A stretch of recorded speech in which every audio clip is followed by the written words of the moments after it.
over here sober. And, more deeper, jump right in. And he asked me one day about trying to build W's. Which is weird at work. Sometimes we tend to hide who we are sometimes in fear that our secrets get out. But I've learned from him to, we don't hide it. Let it be known. I've learned a lot from him. He came in here, guns blazing, kind of, relit his fire a little bit. And as we lost Jerry, as he moved off, we lost a very strong member of our group. We also when we gained Kenny. Taught a lot. This man sponsors wholeheartedly. He jumps right in. He's not afraid to take on 2, 3, 4, 10, whatever. Whoever asks him, he'll never say no. So I'm gonna let Kenny come up here and tell you what he was like, what happened, what he's like now.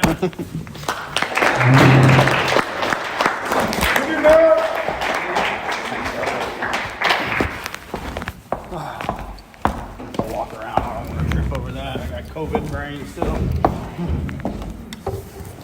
I'm Kenny Mack, very grateful recovered alcoholic. I have a surrender date of October 28th of 2018. For that, I'm truly in debt and grateful for this program and for God's grace. See what it was like. Well, this month, it's been a rough month for me and Emily.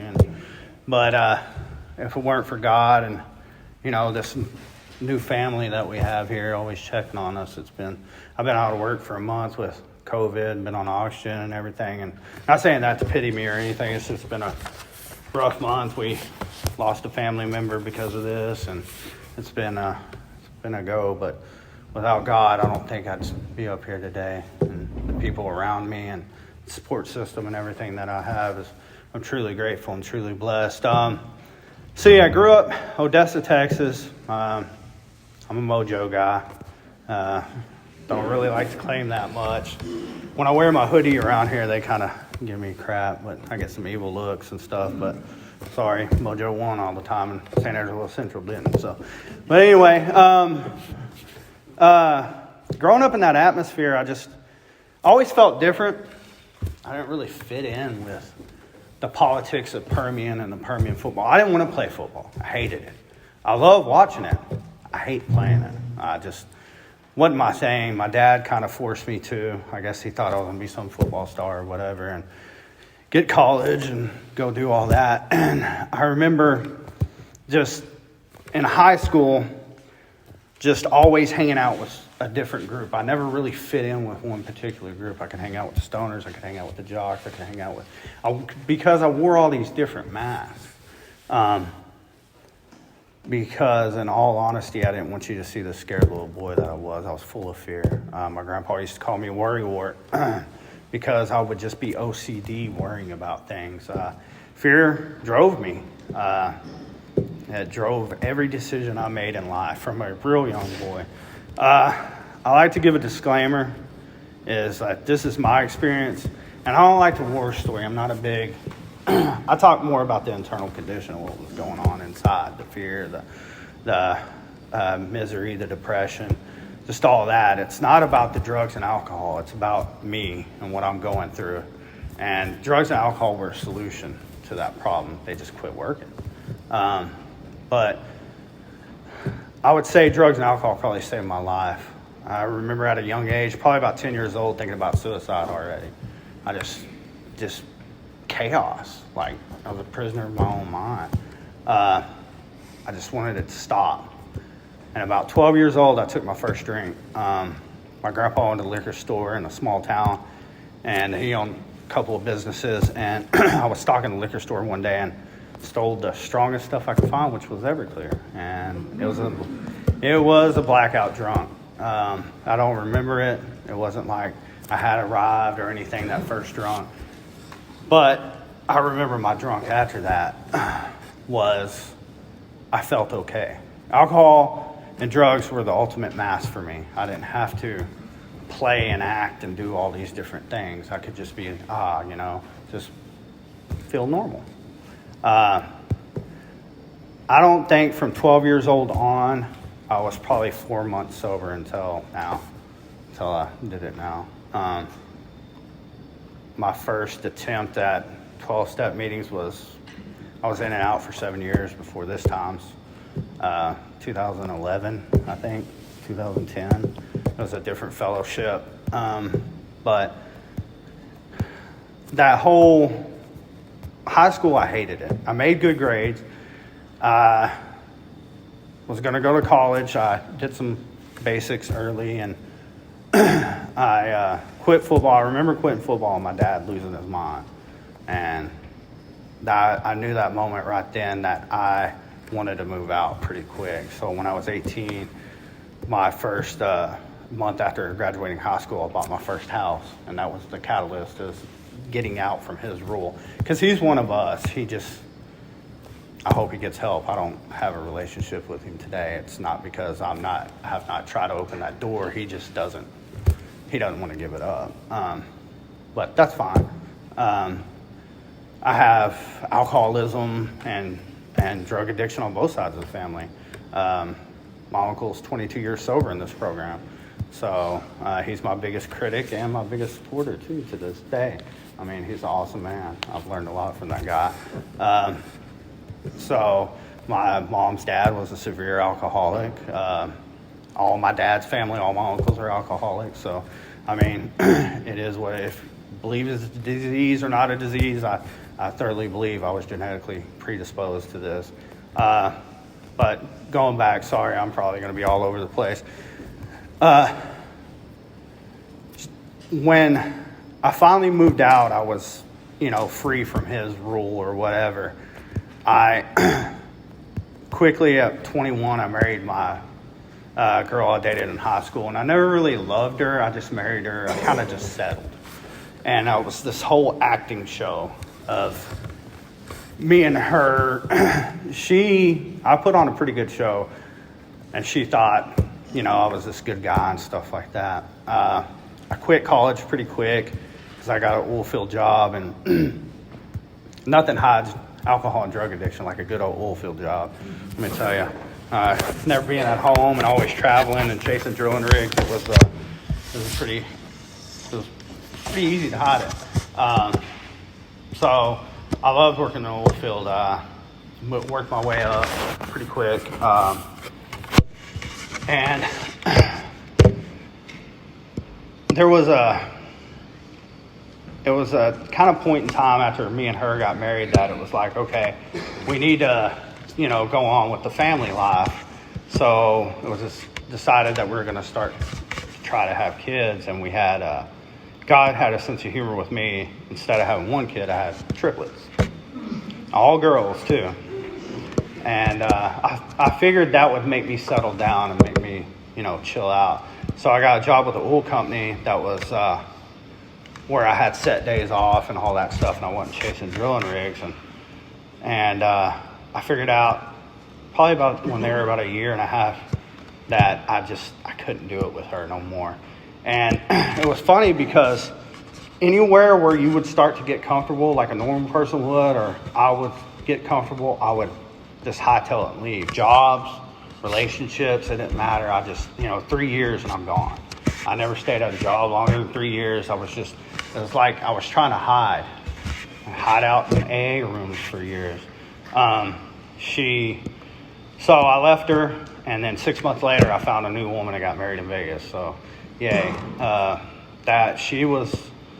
It was a downward spiral from the get-go. She's one of us, and it was hell.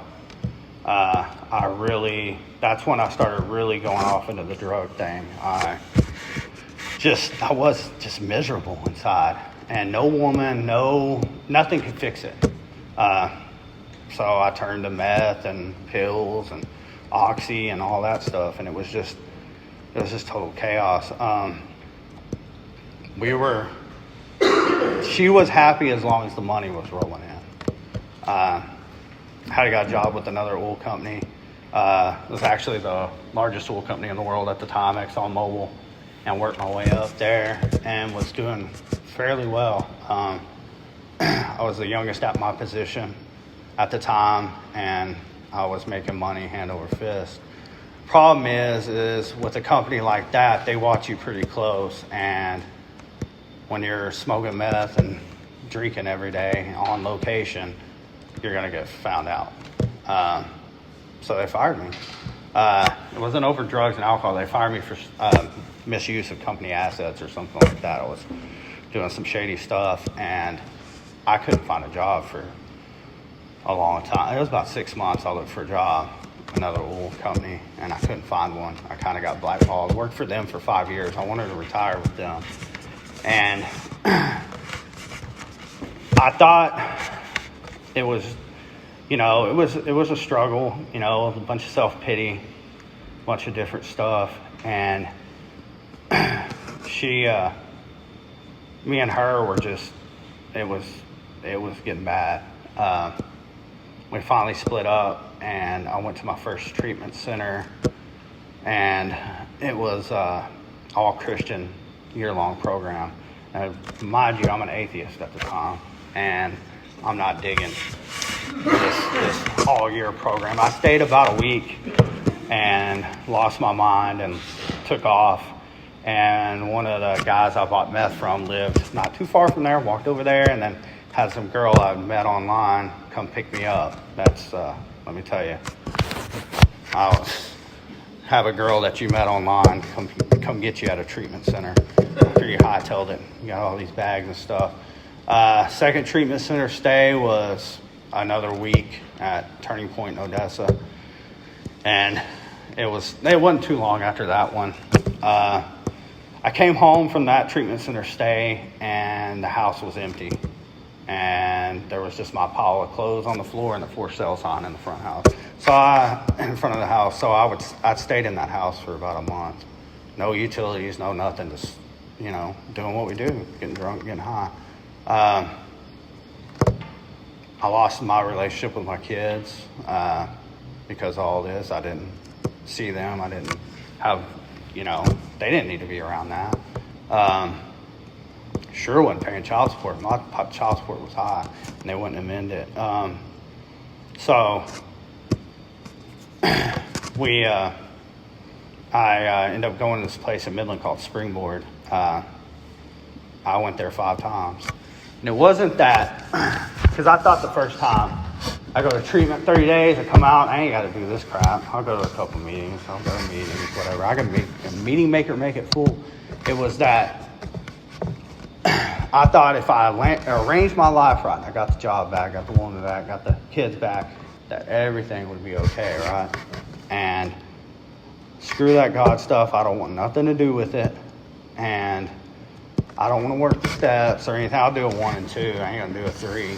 And I did it, I did that old Texas 2-step for in the span of 2 years, I went to that treatment center 5 times. And finally, that last time, I didn't want to be there. It wasn't, because before I would duck child support, or I'd duck the law, or I'd duck, something, an ex-wife or something, and that'd be my hiding spot, was that treatment center.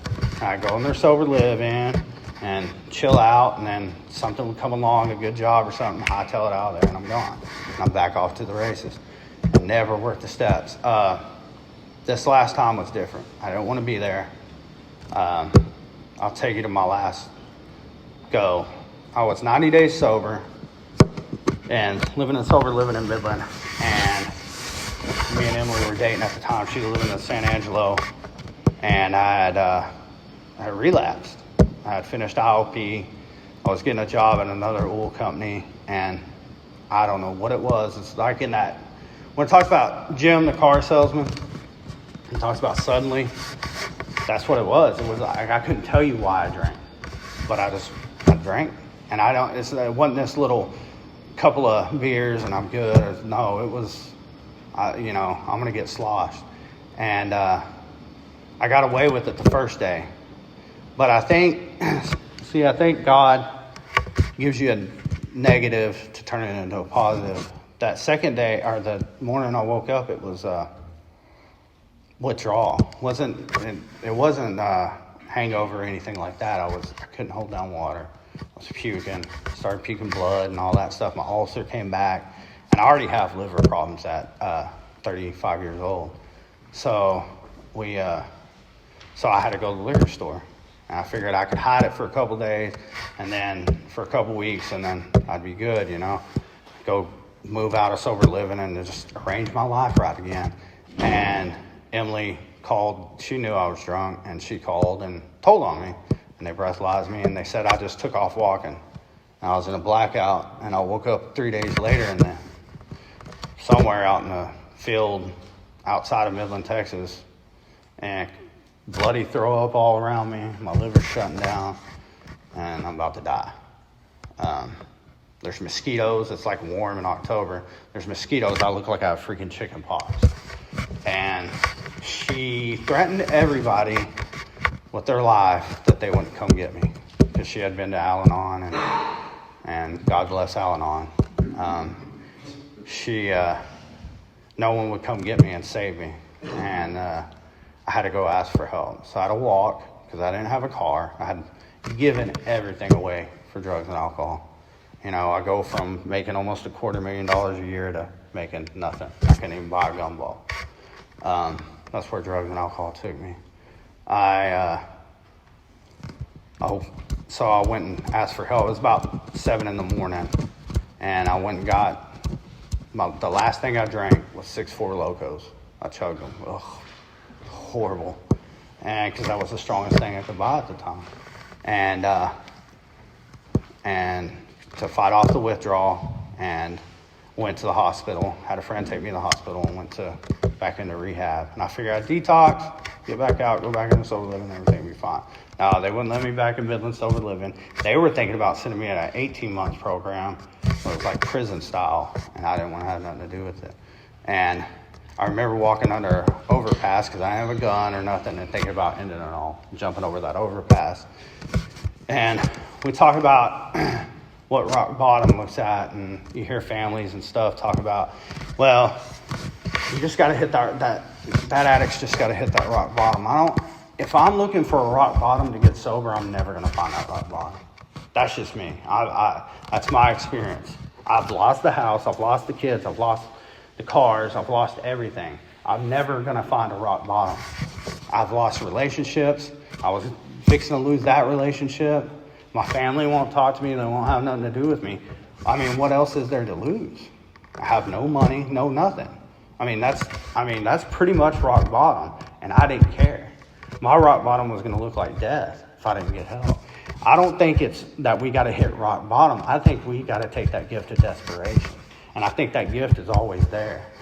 It's just we got to reach up and grab the hand of God. God's always there. I finally, walking over that overpass, I thought about jumping head first. I was like, man, I'm like a cockroach. It's going to be hard to take me out, and I'll probably just be a vegetable, and somebody will have to wipe my ass for the rest of my life. And I didn't want to put that burden on anybody. And something whispered in my ear and said, why don't you just actually go in there and try this thing and quit BSing about it. Went in there, they're a 12-step, big book thumping treatment center. And and I didn't want to be in there. I hated it. Knew the curriculum, knew all this book and all this crap. But I wasn't living it out.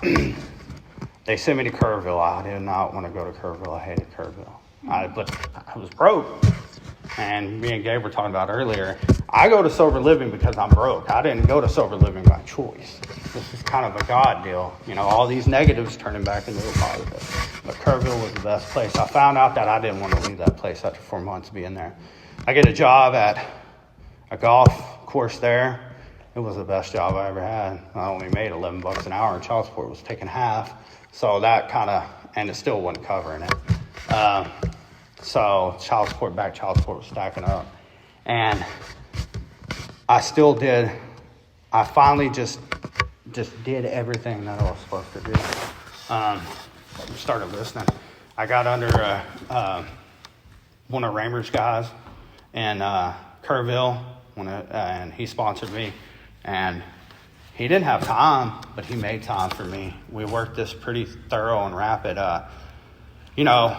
we talk about, I would always say before I'd stop on step 9 or whatever, I didn't want to make amends, and that was my problem. Or I wasn't truthful on a 4-step or anything like that. But that's not my experience. Looking back is that I never really had a step 1 experience. If I'm thinking that I'm not being truthful on a 4-step, or I didn't go make amends and that's what caused me to hang up to go drink, no, I have a step 1 problem, right? Because I'm powerless over this thing. It's not a step 4, step 9, step whatever problem. It's a step 1 problem. See, and I finally had a step 1 experience. I knew if I was going to drink again, I was going to die or use and that this thing had me. It was my God. I finally got honest, open-minded, and willing for the first time in my life. I didn't know crap. I didn't know anything about God or anybody. And I could quote the book, but I wasn't living it out. Got in we worked it pretty thorough, but it was rapid. I mean, we went through the forwards, the preface, everything.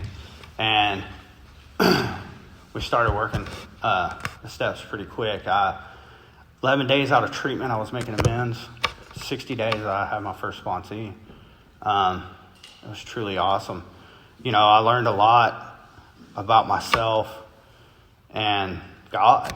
That third step was, he took a different angle on this with me, being I've done many a third steps, but it wasn't, my heart wasn't in it. And at some time, you can take the actions in this book, but in my experience, if my heart's not in it, then I'm doomed.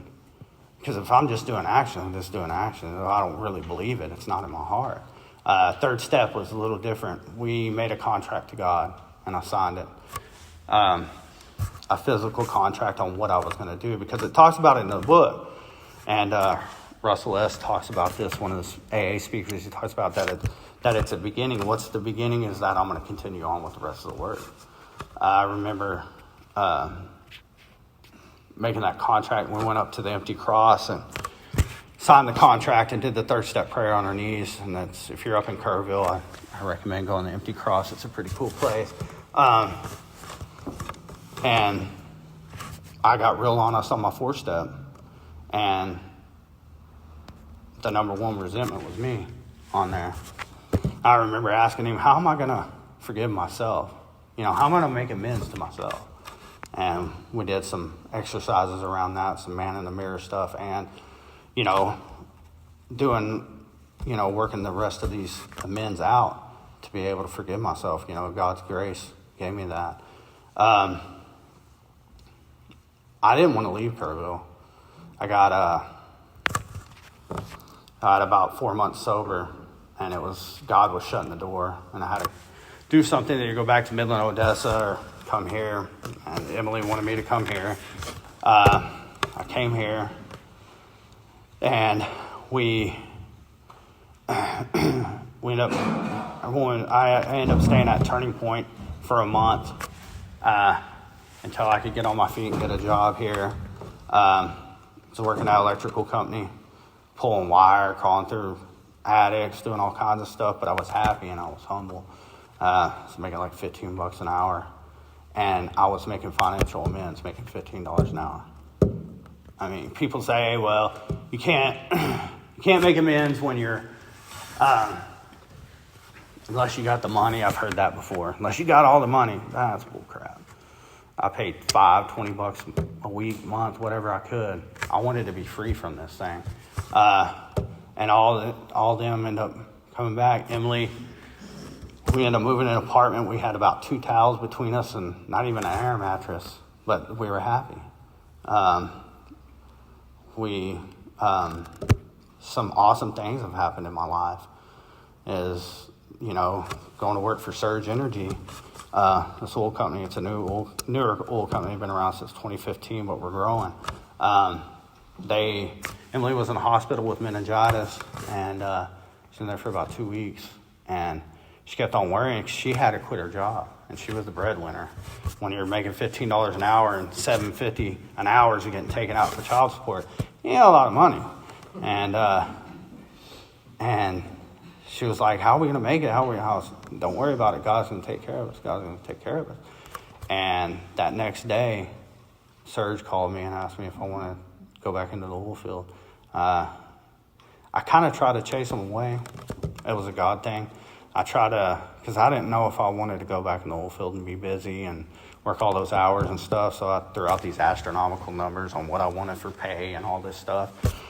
Went and interviewed with them. It was like 10 minutes. And I felt like they were pushing me out the door. And I was like, this is the weirdest interview I've ever been a part of. Like, why even call me if you aren't going to hire me? Left all mad. And then they sent me an offer letter by email. And it was everything that I wanted, And God kept showing up. And what I did with that was pay off my back child support and pay off, because my back child support was about $48,000 at the time. And I started doing things. I didn't go buy a new truck. I didn't go do all this stuff until all my financial amends and all my stuff was taken care of. I mean, I was taught pretty old school on what I did. I don't even buy myself clothes. Me and Tommy were talking about that a while ago. It's like, he goes, I was making fun of his cardigan over there. And he was like, well, I do buy myself other clothes besides work clothes. And I'm like, well, I'm just kind of cheap, I guess. I'll wear my work clothes and stuff. I mean, this is my wedding suit, so y'all be lucky. But I'm not up here to brag or anything. That's just how I was taught, and that's the way I did things. Because I just wanted to be free from this crap. And I saw hope in other people. And if it worked for my friend Nate, I always talk about him. He's the worst heroin addict I've ever seen. And he's happy, joyous, and free. And all I wanted out of this deal was to get sober, right? And what I've gotten in return is totally just mind-blowing. I mean, just the simplest things, is crazy. It's not about the material stuff. It's about being, like, we talk about, my favorite scripture is, be still and know that I'm God. Why? Because I can sit there in perfect peace and serenity and let God take control. And then I ain't got to worry about any of this crap. I ain't got to worry about the big stuff. As long as I'm doing what I'm supposed to be doing. And all the steps is a design for living. What's page 28 say? It's a design for living, right? It's a blueprint for life for an alcoholic. It's the Bible for dummies. It teaches me just how to live and how to do right. And that's all this thing was. I mean, am I perfect at it? Oh, God, no. I mean, Tommy can tell you I'm bitch about stuff at work all day. And we vent back and forth. But I can handle things. I'm the spiritual leader in my family now. I was an atheist before. I didn't believe in God. 4 months sober, was it 4 or 5 months sober? I went and got baptized. My brother-in-law. The cool thing about that was how God keeps showing up. Is I went and got baptized, and then he had a life challenge in there, that Christian, a bunch of the guys in there from that recovery center, and he got to use my testimony during the sermon after I got, baptized, because I'm very open about my recovery. And how I tell people at work now I'm in recovery. And this guy come up to me after, it was one of their leaders of the church, and he had a book, a journal. And he showed me the date in it. It was almost 2 years to the day that I got baptized. And he said, we started praying for you then. And he started crying. And he was like, this is the rewarding gift that I get to see. That you building a foundation with God. Coming up here and getting baptized. That wasn't me. I don't want to get baptized before. It was, seeing people like that, prayer works. This God thing works. I wish I'd have grabbed onto it a long time ago, but then again, I might have not met her and not been part of this group. I got here and started doing the deal. The funny thing is when I met Tommy a year ago or so, I was dry. I was going to another group. Wasn't hearing a lot of solution. My ego was big. I was sponsoring guys for the wrong reasons, and I was getting sick again. I was not doing what I was supposed to do. And, we talk about the unmanageability. Step one's two-part. We're powerless and we're unmanageable. But once I get sober again, I'm not powerless, right? And I got God on my side. But once that unmanageability starts to set back in, my spirituality setting back in. I'm getting blocked off from God, and what's going to happen next is I'm going to be powerless again. Started doing H&Is with him. That lit a fire. Started coming to this group. Started sponsoring guys for the right reasons and not for my ego. Started, we have this group, me and my buddies, one guy from Eastland, one guy from Breckenridge, some guys that I've met in treatment and stuff, a couple guys from Midland, and one from Lenora, and we call it steel on steel. It's iron sharpens iron, so it's a friend sharpens a friend. And we hold each other accountable. They're my first, other than my sponsor, they're my first go-to, when I need prayer and stuff like that. We talk a lot of crap to each other and stuff like that, but we're there for each other. We hold each other accountable. We have spiritual permission between each other to call each other out on anything that we need to call each other out on. And that's helped me a lot.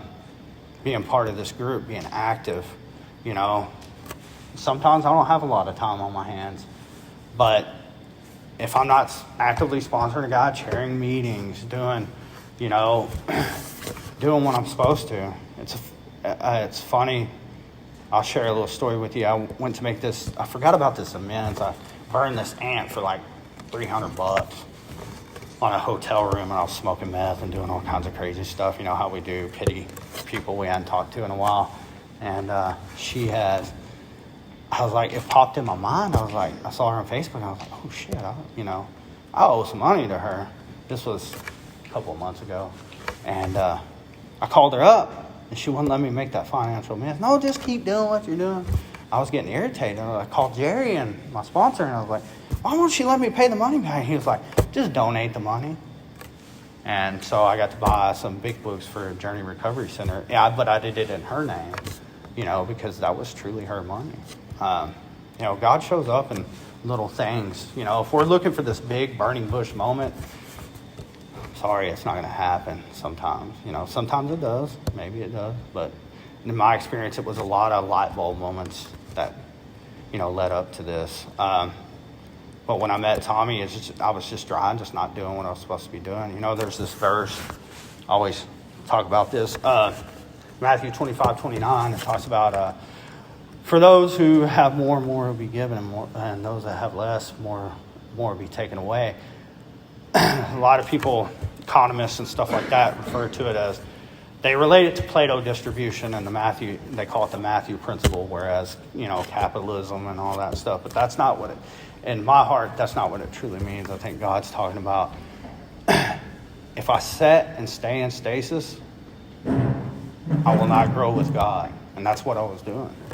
And stuff will start being taken away spiritually. We talk about in the Lord's Prayer, give us this bread, our daily bread. What is that? I can't get full off the food and nutrition off the food that I had yesterday. I got to have new. And that's the same thing with spiritual intake. Tommy was a blessing. This group's been a blessing to me. Just coming up here and talking. I hate talking. I hate doing speeches. I'm not very good at it. But I'm trying to watch the clock because Gabe's got something to go do after this. But just getting active, and not where you're burnt out or taken away from your family. The problem is when I was getting dry was that you hear this, AA will give you back everything that will keep you from going back to AA. And I think that's what it was doing at the time. I was getting cocky and egotistical. And today I try not to live like that. Just in this past month, the outpouring of support and love that we've received during this tough time, it's been awesome. I got cookies. I couldn't even hold down cookies, and somebody sent me some crumble cookies. I don't know. Everybody else ate those things, but it's just been, my mom, after 9 months sober, she moved down to San Angelo from Phoenix, her and my stepdad. That was a blessing, whereas I didn't have a relationship with them before. This program's given me so much. The most important thing is my relationship with God today. I'm not an atheist no more. I love me some Jesus. today, and that's awesome. Emily, in that going back work in the oil, working for the oil company, she got to finish school and become a LCDC, and she's going back to school to get her bachelor's in something else, other counseling. And trust me, you don't become an LCDC for the money. And that's just to help people. That's all we're about. I got a guy, Sponty asked me the other day, what do you do for hobby? You go fishing and stuff? I said, sometimes I go hunting. In all honesty, recovery is my hobby. I said, I know that sounds boring and stupid, but we're neck deep up in it. And I'm okay with that. There's sometimes I get frustrated and want to hang up on a sponsor. I'm drunk again. Oh my God.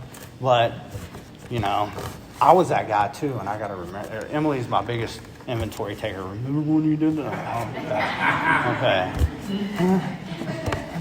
But, see, I forget where I came from and what I did. Life is great.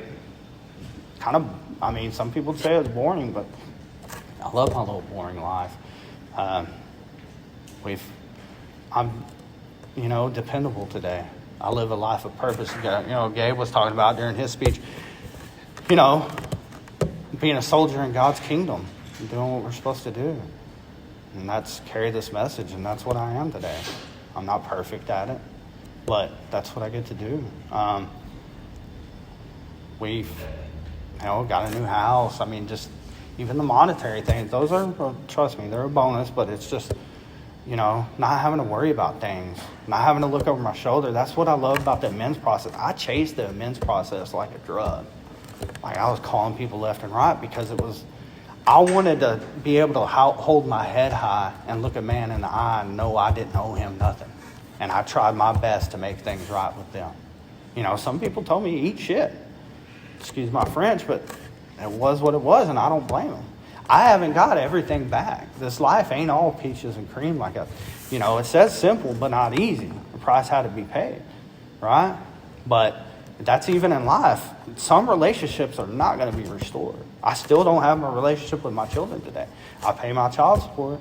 I do what I'm supposed to do and make sure that they're provided for. And I'm not telling y'all that for pity. I'm telling you that because I'm still happy, joyous, and free, because my dependence is not even on my children. My dependence is on God, period. To stay sober and to live this life like I'm supposed to live this life. And that's what this thing's all about. It's not dependent on Emily and her mood and stuff. Trust me, she can get moody.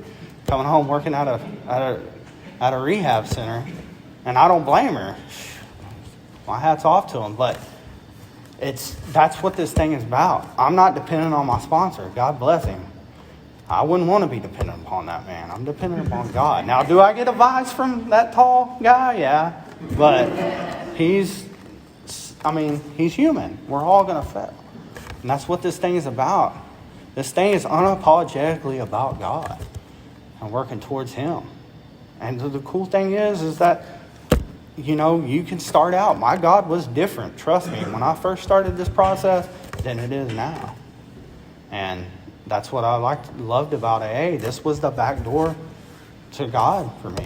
I got true friendships today with Tommy and Gabe and Chris checking on us and stuff, and Adam, and get to hear cool stories, and people grow up like Andrea, and, seeing Drew come in here and kick butt and take names. That's what it's all about. It's that when I figured out that this thing wasn't about me no more, and it was about helping other people and seeing other people grow up, that's the truest blessing. To see other people grow up in here is what it's all about. It's not about me getting my ego filled or anything like that. But I think I'm cutting it short. Thank y'all. That's all I got.